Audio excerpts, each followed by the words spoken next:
Lost Universe, Chapter 1. The tall, slim but muscular, semi-naked man stretched out his arms and breathed in deeply, trying to restore some normality to a body that had been hibernating for most of the journey. His breath vaporized in the cold air, and his body was racked with pain as the oxygen started to restore life to his limbs. He was clearly disoriented and muttered to himself, "I just hope that was one hell of a bad dream." He looked around anxiously and called out, "Where are we?" "You've reached your destination, Captain," the pleasant modulated voice of Priscilla, the voice of the central computer, replied. Patrick, the spaceship's captain, stared at the view screen in the wall above the hibernation bunks. There was nothing visible at all other than the almost infinite desolation of outer space. Truth be told, he didn't really know what he was looking for. What did he expect the end of the universe to look like?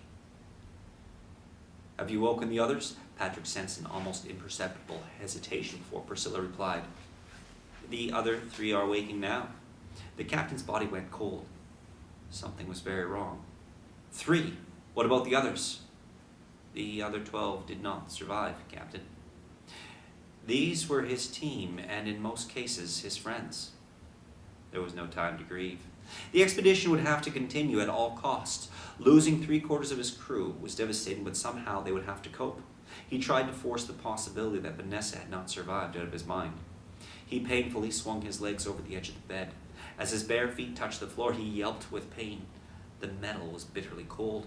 He forced himself to stand up and then grabbed his gray thermal variable clothes from a hook above the bunk. He hopped from one foot to the other until he had pulled on his clothing.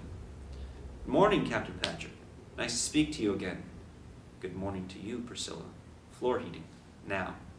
"Coming up, Captain." Moments later, his toes tingled as the comforting warmth of the heating replaced the cold as ice metal beneath his feet. "Where are we and why have we stopped? How far have we traveled?"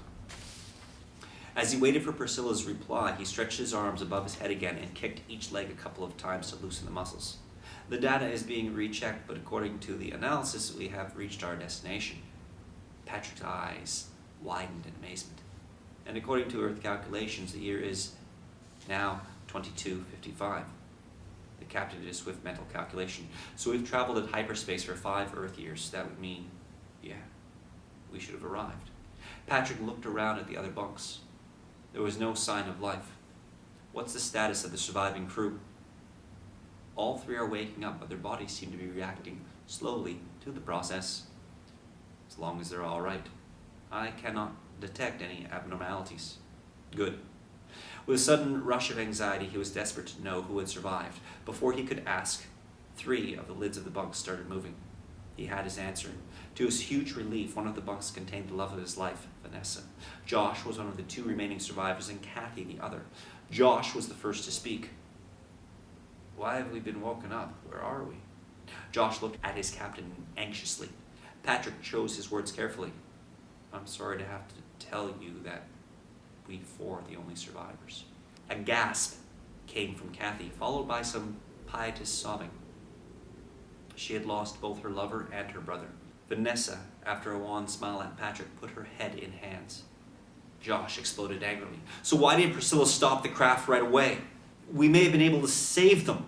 Josh did not have anyone especially close to him amongst the crew that had perished, but he immediately realized the enormity of the task ahead, with a team of only 4 survivors. Patrick knew the answer, but Priscilla's metallic and monotone voice anticipated him. "No override was available for these circumstances. We are programmed not to stop until reaching the final destination unless the survival of the ship is directly threatened." "Sudden deaths amongst the majority of the crew was no reason to stop?"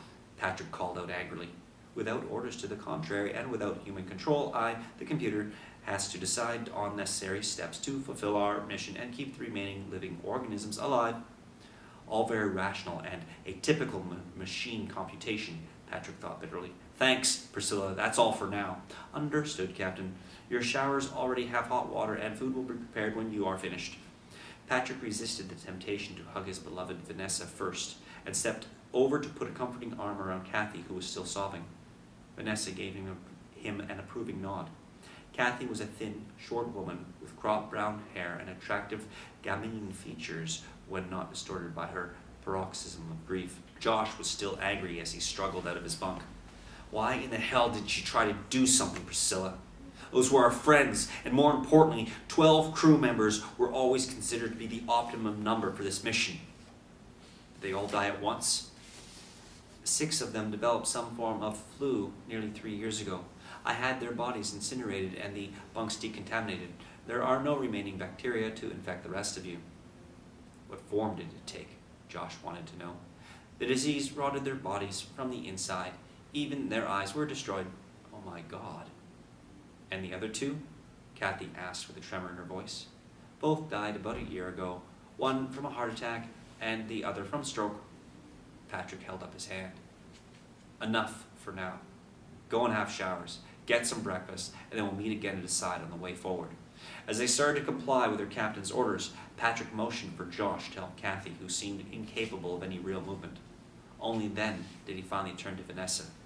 They embraced passionately.